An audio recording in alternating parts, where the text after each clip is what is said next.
Dispute resolution, समझा, dispute between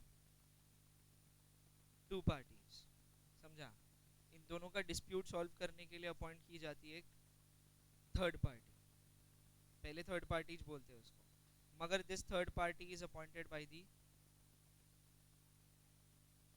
court, मतलब इसका अपॉइंटमेंट ऑफिशियल होता है, तो इसको बोलेंगे ऑफिशियल आर्बिट्रेटर। ये दोनों की तरफ की बातों को सुनेगा और उस बेसिस पे कुछ ना कुछ एडवाइस देगा। Advice, he can't come to a conclusion, actually उसको अलाउड ही नहीं है कोई ऑर्डर पास करने की, उसको कोई अथॉरिटी नहीं है, तो उसको जो भी ठीक लगता वो दोनों पार्टीज को एडवाइस देगा और रिजॉल्व करने की कोशिश करेगा। बस ये जो उसने किया है, that's it, is called as arbitration, and for which an arbitrator is appointed by the court. Done, समझा। आप इसको डिस्प्यूट रिजोल्यूशन बोल सकते हो, जैसे कि मैंने फर्स्ट वर्ड वही लिखा, डिस्प्यूट रिजोल्यूशन, मतलब झगड़ा सुलझाना, ठीक है। आगे नेक्स्ट, उसके बाद इंडेमनिटी। वाइंडिंग अप तो सबको पता है, एक और बात देख लेते हैं। वाइंडिंग अप का मतलब होता है कंपनी परमानेंटली बंद करना। परमानेंटली बंद करने के लिए आपको सारी एसेट्स सेल करनी पड़ेंगी और उससे जो भी रिकवरी होंगी कैश की, उससे सारी आप लाइबिलिटीज का पेमेंट करोगे, समझ गया।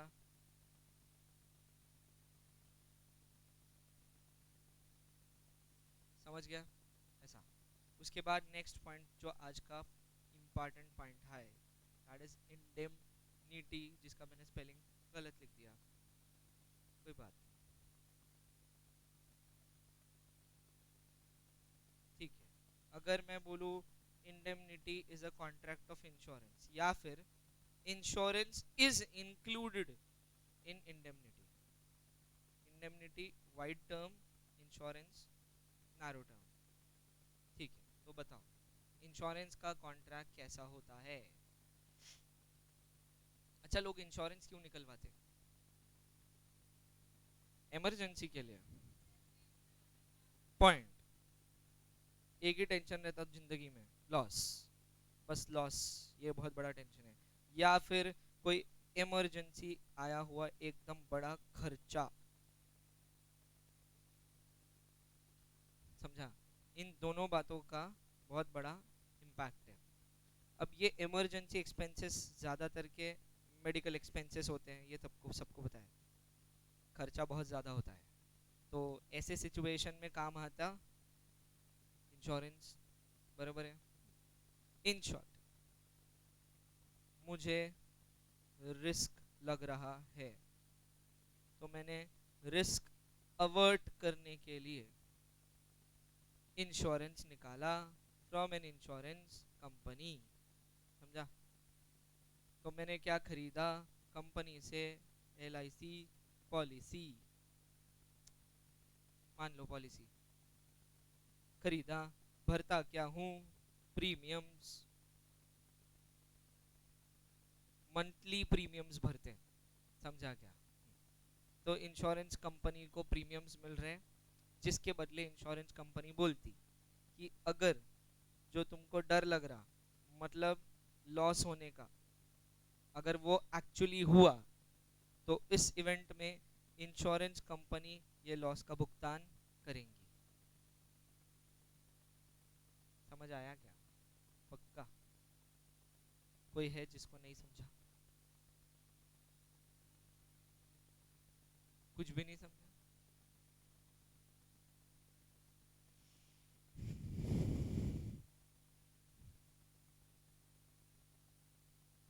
नहीं, तेरे को क्या नहीं समझा? मेरा लैंग्वेज नहीं समझा? तृष्णा,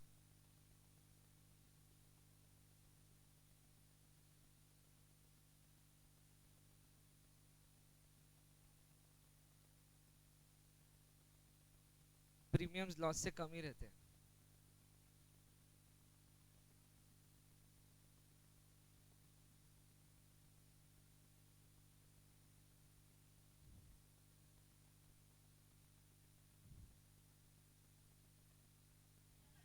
पहली चीज, एक पॉइंट क्लियर।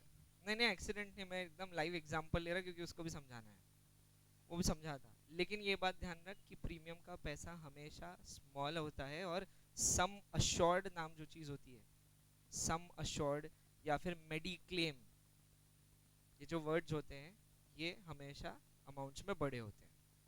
तो अपन बात करेंगे मेडिक्लेम की, ठीक है।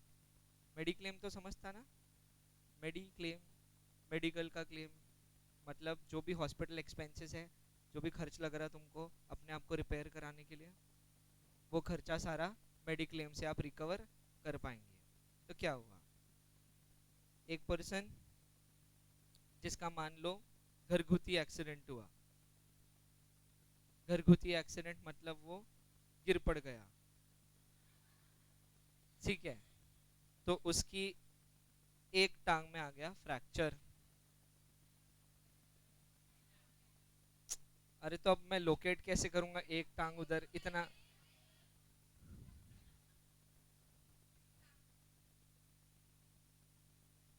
तो उसकी एक टांग पर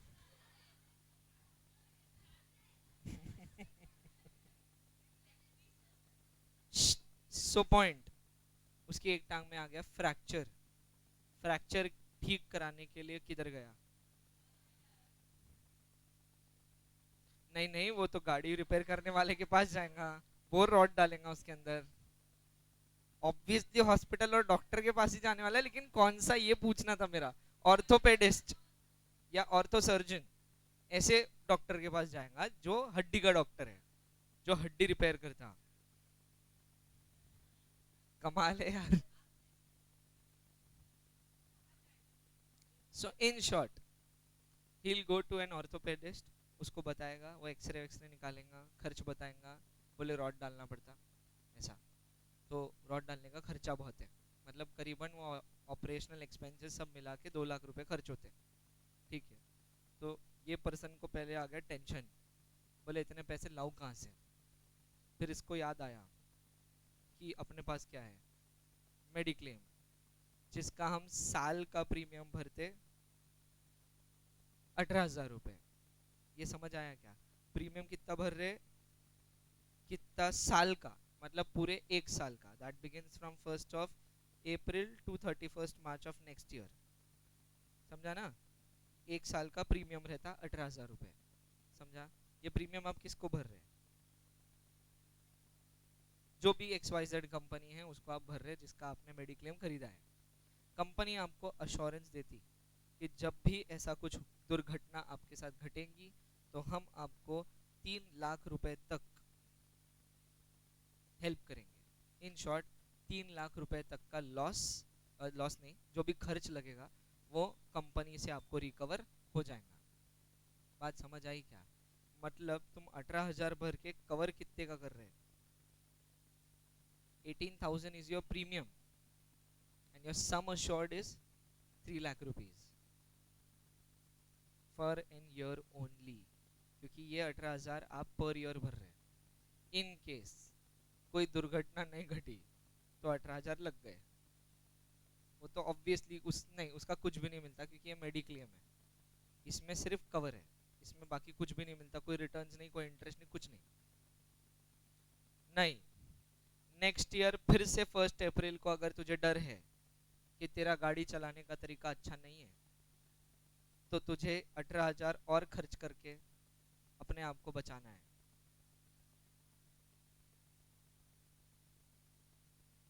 समझ आई बात? मतलब दूसरे साल फिर से 18,000 रुपए भरने पड़ेंगे और दूसरे साल का चालू हो जाएगा 3 लाख का कवर। हाँ, गए, साल खत्म, बात खत्म, दिन गई, रात गई, बात गई।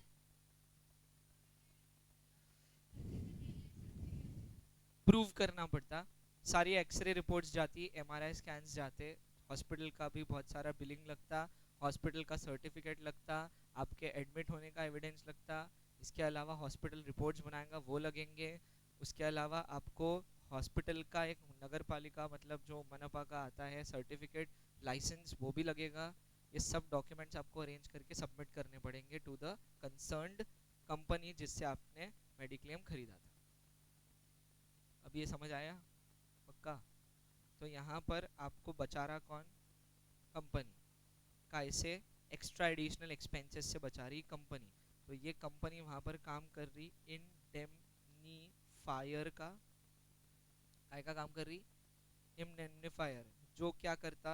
लॉस होने से बचाता। और जिसको बचा रहे वो कौन? इंडेमनीफाइड। समझ आया?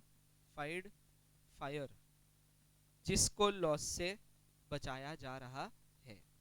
The person who is saving from loss is the indemnifier, and the person who is being saved is called as indemnified, and this contract is called as contract of indemnity. Contract of indemnity. Done. बोल। Company के terms में। तो अगर company के terms में देखें तो indemnifier रहती हमें बहुत सारी बातों के लिए कंपनी, लेकिन कुछ हिस्सों में even the company is also indemnified, because company क्या है? आर्टिफिशियल है। तो ये नुकसान कंपनी ने किया, तो ये नुकसान किसने किया होगा? बोर्ड ऑफ, तो वो भरेंगे। कंपनी का भी जो खर्चा हुआ होगा वो भी वो भर के देंगे, ऐसा। तो उस केस में कंपनी को इंडेमनीफाई किया जाएगा, और इंडेमनीफाई करेंगे कौन? Board of directors. तो to indemnify means to save the other from loss. Done, समझ गया? नेक्स्ट हम पढ़ चुके ऑलरेडी एंट्रेंचमेंट। अब उसके आगे बढ़ते हैं। Doctrine of indoor management. यार त्रास। अभी पहले सुन लो, तुमने ये पढ़ा ना, ये याद है क्या? प्रिंसिपल क्या है? Ultra vires means out of the scope of authority, मतलब जो आपके पास पावर थी उसके बाहर जाकर आपने काम किया। यही प्रिंसिपल जन्म देता और दो प्रिंसिपल्स को। एक है डॉक्ट्रिन ऑफ कंस्ट्रक्टिव नोटिस, और दूसरा प्रिंसिपल है इंडोर मैनेजमेंट।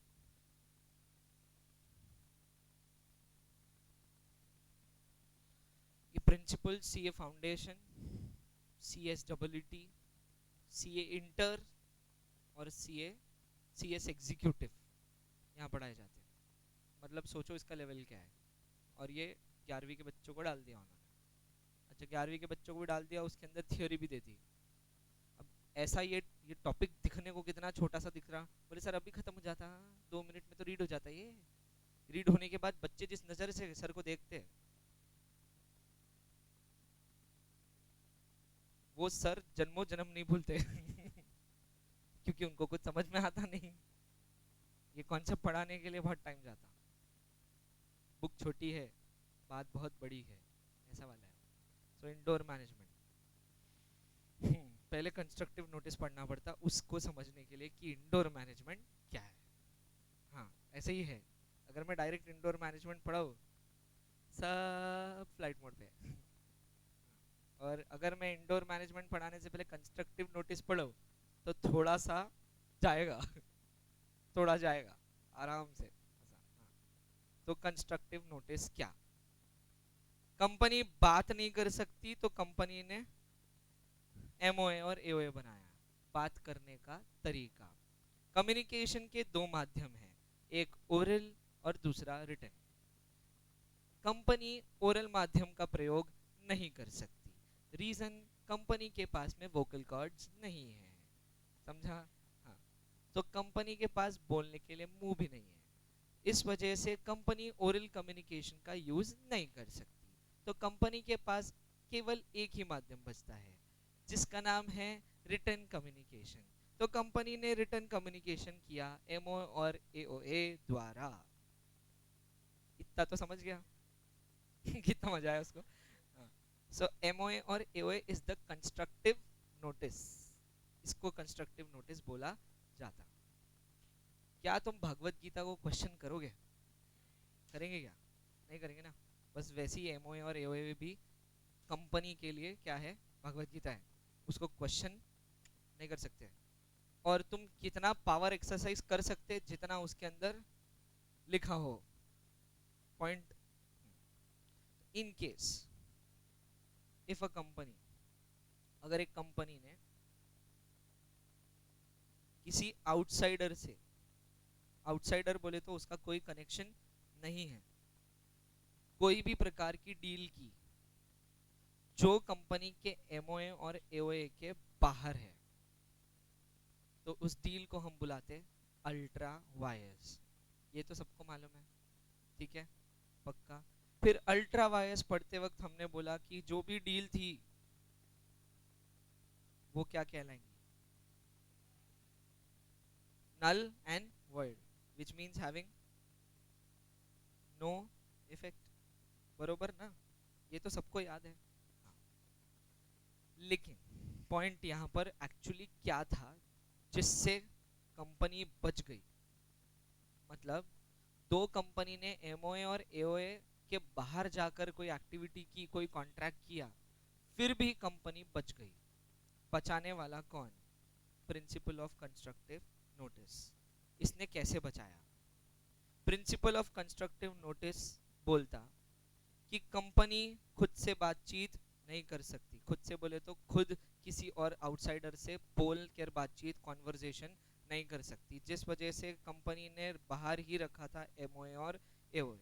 आउटसाइडर का काम था कि इस एमओए और एओए को रीड करके आना, ताकि उसको पता हो कि what is within the powers and what is not within the pass. समझा क्या? अगर आउटसाइडर सही में इस बात को पढ़ता तो ये डील यहीं ब्रेक हो जाती, कभी होती ही नहीं। लेकिन आउटसाइडर ने क्या किया? इस बात को कभी पढ़ना जरूरी समझा ही नहीं, पढ़ा नहीं, और उसने कर लिया कंपनी के साथ एक कॉन्ट्रैक्ट। समझा? अब पहला line, such a contract is out of the scope. समझा क्या? Such a contract is out of the scope. Does the contract being ultra wise has no effect, has no effect, मतलब इस कॉन्ट्रैक्ट को आप apply नहीं कर सकते, इस कॉन्ट्रैक्ट को एप्लीकेट नहीं किया जा सकता, एनफोर्स नहीं किया जा सकता। ये समझा क्या? इस कॉन्ट्रैक्ट को आप एनफोर्स नहीं करवा सकते। एनफोर्स ये वर्ड आपको मैंने 3 बजे पढ़ाया है। एनफोर्स का मतलब जिस चीज के लिए आप कोर्ट में जा सकते, ये होता है एनफोर्स। और अनएनफोर्सेबल मतलब जिस चीज के लिए आप कोर्ट में नहीं जा सकते। तो ये इसको क्या बोला? नो इफेक्ट, मतलब this is not enforceable, not enforceable, also called as unenforceable, मतलब इस कॉन्ट्रैक्ट के लिए आप कोर्ट। समझ गया क्या?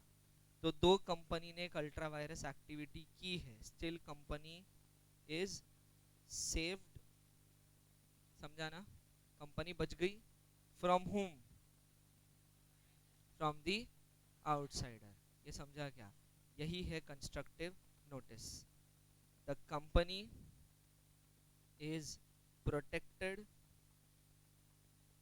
From outside. This is the principle of constructive notice. बस यही है, इसी को बोलते हैं कंस्ट्रक्टिव नोटिस। पक्का डन? ये क्लियर है क्या पॉइंट? अब तुम बोलेंगे क्या? क्या बोलेंगे?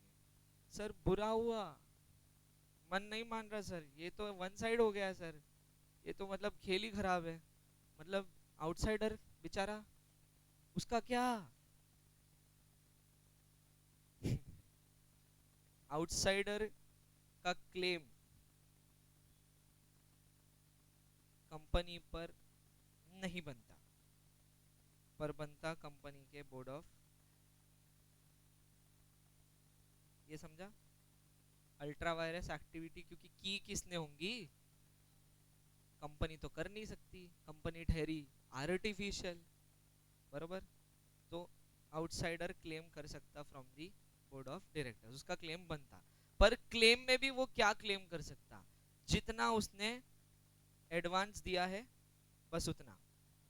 डैमेजेस वैमेजेस कुछ भी क्लेमेबल, कोई खर्चे क्लेमेबल नहीं है, क्योंकि इसमें आउटसाइडर की भी उतनी ही गलती है जितनी। ये बात समझ आई क्या? पक्का ये क्लियर हुआ? तो तुम्हारा एक टेंशन मैंने हटा दिया कि भाई आउटसाइडर का जो टेंशन था तुमको बेचारा, है ना? हाँ, आया होगा ना मन में थोड़ा, तो बुरा हुआ हो उसके साथ, बचाओ उसको जरा। तो एक ये तरीका है उसको बचाने का। दूसरा तरीका है प्रिंसिपल ऑफ इंडोर मैनेजमेंट, ठीक है? लेकिन जो पहला तरीका है अपन ने अपनाया उसको बचाने का, वो अल्ट्रा वायरस एक्ट के लिए था। काय के लिए था? मतलब ये जो अपन ने क्लेम दिलवाया ना उसको वहां पर, ये वाला जो क्लेम दिलवाया इस केस में, ये इतना, ये ये जो क्लेम मिला उसको, ये अल्ट्रा वायरस होने की वजह से मिला, वरना तो उसके पैसे डूब ही गए थे, कंपनी तो देने वाली नहीं थी। तो ये पैसे किससे मिल जाएंगे? बोर्ड ऑफ डायरेक्टर्स से मिल जाएंगे, आप क्लेम करो मिल जाते। ये क्लेम बचाता था अल्ट्रा वायरस। मगर सर अगर कभी ऐसा हुआ, मान लो कि आउटसाइडर ने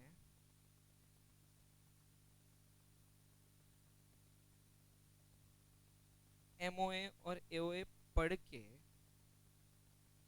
कोई कंपनी से डील की,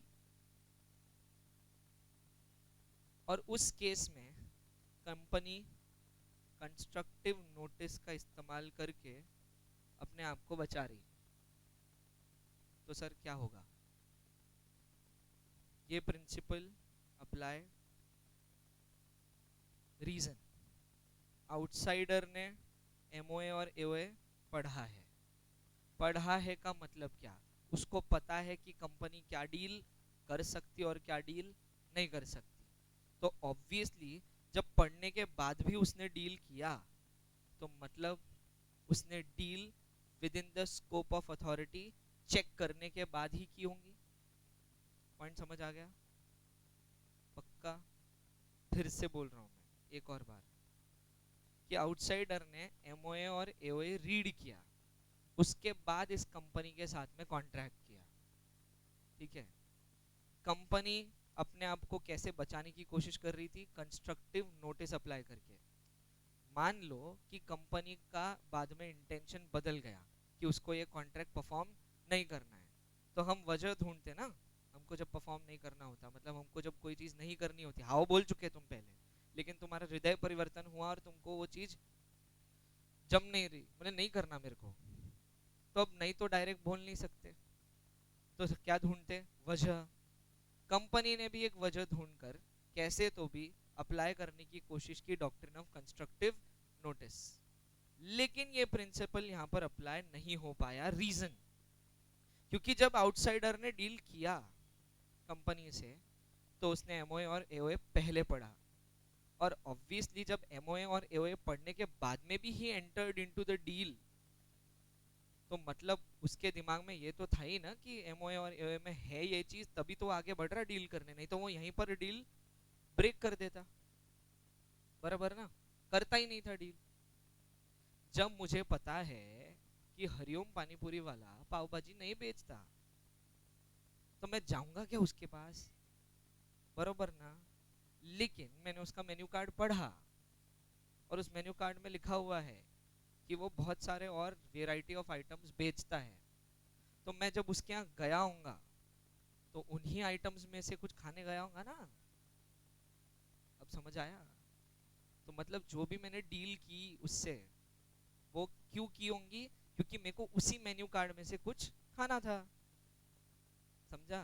क्योंकि इस बात से ये पॉइंट तो क्लियर है कि मेन्यू कार्ड में पाव भाजी तो वहां पे मिलने वाली भी, लेकिन मेन्यू कार्ड में बहुत सारी और भी चीजें हैं जो वहाँ, तो मैं वो खाऊंगा, पानी पूरी के अलावा, खस्ता, है ना।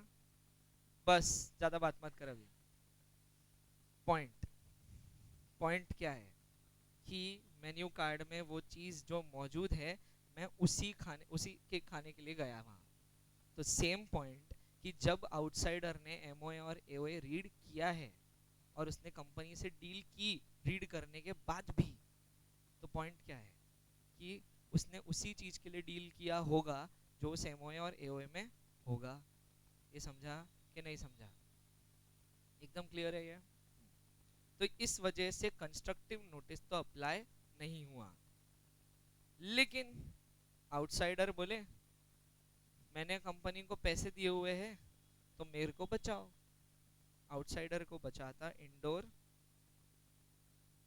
क्या बचाता? समझा? It protects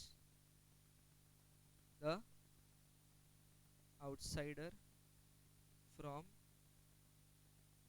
company. समझा ना? अभी इंडोर मैनेजमेंट चालू हुआ। पॉइंट समझा क्या कि कहां से शुरू हो रहा? कि अब आउटसाइडर के दिमाग में एक पिक्चर बहुत क्लियर है, क्या?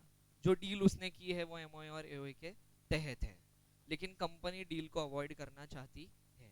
लेकिन आउटसाइडर उस डील को करवा कर ही मानेगा।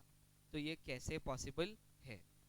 तो कंपनी ने क्या रीजन दिया, अब ध्यान से पहले एग्जांपल सुन लो। तो जैसे 2 दिन पहले मैंने तुमको बोला कि तुम्हारा टेस्ट है वेडनेसडे को चैप्टर 2 पे, ठीक है? 2 दिन पहले बता दिया था। तो कल वेडनेसडे है, कल टेस्ट रहेगा। एग्जाम्पल चल रहा अभी। हाँ तुम सर आप बहुत सीरियसली बोल रहे थे ना, है ना, हमको लगा ही नहीं आप एग्जाम्पल दे रहे। पॉइंट नहीं नहीं, वो बहुत अच्छी चीज है, इससे समझ आ जाएगा। हाँ तो मेरे को एक चीज बताओ, तुमने मेरे साथ में डील काय के लिए किया है? टेस्ट के लिए, समझा ना? हाँ, क्या टेस्ट लेना ये अचीवर्स के एमओए और एओए में है? मतलब this is within the scope of authority, can I take it? Yes, yes definitely. अब क्या हुआ, तुम आए वेडनेसडे के दिन सिर्फ टेस्ट देने, कोई लेक्चर नहीं, कुछ नहीं कुछ नहीं, सिर्फ टेस्ट देने आ गए 2-3 घंटे की, ठीक है? अब तुम आए, तुमको टेस्ट मिला ही नहीं। 1 घंटा हुआ, फिर भी टेस्ट नहीं मिला। 2 घंटे हो गए, फिर भी टेस्ट नहीं मिला। फिर 2 घंटे बाद तुमने मेरे को फ़ोन किया, सर हमारा टाइम पास हो गया है, क्या आप आएंगे टेस्ट लेके? फिर मैंने तुमको रीज़न क्या दिया? अरे वो कल नितेश सर से झगड़ा हो गया था, झगड़े में प्रिंटर टूट गया, इसके लिए प्रिंट नहीं निकली, इसके लिए टेस्ट नहीं है आज। सर ये आपने पहले बताना, ये पर्सनल आंसर था तुम्हारा। लेकिन अगर इस लॉ के हिसाब से आंसर होता तो क्या होता? सर झगड़ा आपका हुआ, सर झगड़ा आपका अपने ही एम्प्लॉइज से हुआ, मतलब विद इन द कंपनी कोई पर्सन से कि आपने झगड़ा किया। हमारा मैटर प्रिंटर, हमने तो काय के लिए डील किया था? टेस्ट के लिए। सर टेस्ट की प्रिंट आउट निकालना आपकी जिम्मेदारी, वो आपका प्रॉब्लम है, हम ये सब बातें सुनने वाले। फिर मैं बोला ऐसा करेंगे तुम, ऐसा करेंगे मेरे साथ में? हाँ मैं तुम्हारा सर हूं ना, ऐसा करेंगे? तुमने फिर बोला हाँ सर ऐसा ही होगा, क्योंकि डील ही उस बात की थी। हम हमारे काम धंधे छोड़ के आए रिका में, और हमने आपके ऊपर भरोसा किया कि आप हमारी टेस्ट लेंगे। हम 3 घंटे आपके लिए निकाल कर लाए, फिर भी आपने टेस्ट नहीं लिया। तो आपने हमारे साथ धोखा नहीं रहे हो, रुक जा जरा, गलत किया। समझ आया? पॉइंट क्लियर है क्या? पॉइंट समझ में आया क्या? इसमें से पिकअप वाले पॉइंट्स क्या है कि द आउटसाइडर मतलब आप लोग, you have nothing to do with what goes in the मतलब मैनेजमेंट। तुमको उस बात से कोई लेना देना नहीं है कि कल अंकुश सर ने नीतीश सर को मारा या नीतीश सर ने अंकुश सर को मारा, और इस बीच मारा पीटी में प्रिंटर टूट गया, सर हमारी प्रॉब्लम ये आपकी इंटरनल प्रॉब्लम है, समझा? ये आपका पर्सनल मैटर है, समझा? जो आप अपने प्रोफेशनल में अप्लाई करने की कोशिश कर रहे हैं, जो चलने वाला नहीं है, because this is not a reasonable ground, ये रीजनेबल नहीं है। जब आपको पता था कि आपका प्रिंटर काम नहीं कर रहा तो आपने बाहर से प्रिंट, पॉइंट क्लियर है क्या? पक्का। इस केस में भी आउटसाइडर यही बोलेगा। डील मैंने की एमओए और एओए पढ़ के, जो डील मैंने की है वो with in the scope of authority है। अब कुछ बातें जो तुम्हारे आपस की है, अंदर की है, उससे मेरा कोई लेना देना नहीं है, क्योंकि कंपनी का प्रॉब्लम कंपनी का खुद का प्रॉब्लम है, आउटसाइडर का प्रॉब्लम नहीं है। आउटसाइडर सिर्फ इतना देखेगा कि एमओए और एओए में वो बात लिखी थी या नहीं, दैट्स इट। बोले मैंने देखा, मैंने पढ़ा, मैंने डील की, और मुझे आपके इंटरनल मैटर से या इंटरनल डिस्प्यूट से कोई लेना देना, वो आपका पर्सनल मैटर है, आपको ये डील करनी ही पड़ेगी। तो कोर्ट आउटसाइडर के फेवर में डिसीजन देता by applying principle of indoor management which protects the outsiders interest from the acts of the company. अब खत्म हुआ, पक्का? अब इसका लाइव एग्जांपल चल रहा है। हिंदुजा ग्रुप है एक बहुत बड़ा, यूके में रहते वो लोग, यूनाइटेड किंगडम में रहते हैं, बहुत पैसे वाले लोग हैं, बहुत बोले तो बहुत ज्यादा पैसे वाले लोग हैं, ठीक है इंडियंस ओरिजिन के, ओरिजिन से इंडियंस हैं, मगर यूके में बिजनेस है सारा, उनका हेड ऑफिस हेडक्वार्टर्स भी सारे यूके में। नाम हिंदुजा, जो कि उनका सरनेम है, ठीक है?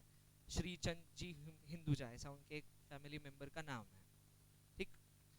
अभी क्या हो रहा कि वो कंपनी के 4 भाई ओनर्स हैं, उन चारों के बीच में चल रहा उनका फैमिली डिस्प्यूट, जिसका असर हो रहा, होता ही है ऑब्वियसली, तुम कितनी भी अवॉइड करने की कोशिश करो, तुम्हारा पर्सनल मैटर कहीं ना कहीं तुम्हारे प्रोफेशनल लाइफ पे अफेक्ट करता ही है, समझा?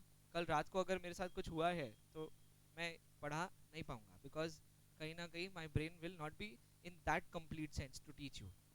तो वैसे ही सेम उनके साथ हो रहा कि वो इंटरनल डिस्प्यूट में इतना ज़्यादा इन्वॉल्व है कि कंपनी इतना रेजिस्ट नहीं कर पा रही। रीज़न, जो 4 क्रूशियल ओनर्स हैं, मतलब जो बहुत इंपॉर्टेंट रोल प्ले करते हैं, वही ओनर्स डिस्प्यूट में है, जिस वजह से कंपनी की ग्रोथ हैम्पर हो रही। तो उन्होंने क्या सोचा? कुछ भी नहीं सोचा, आउटसाइडर्स के लिए कुछ नहीं सोचा, उनकी डील्स सारे फॉरवर्ड होते जा रही, सारे अपॉइंटमेंट्स पोस्टपोन होते जा रही, सारे कॉन्ट्रैक्ट्स डिले होते जा रहे हैं, जिस वजह से कंपनी और ज़्यादा हैम्पर हो रही।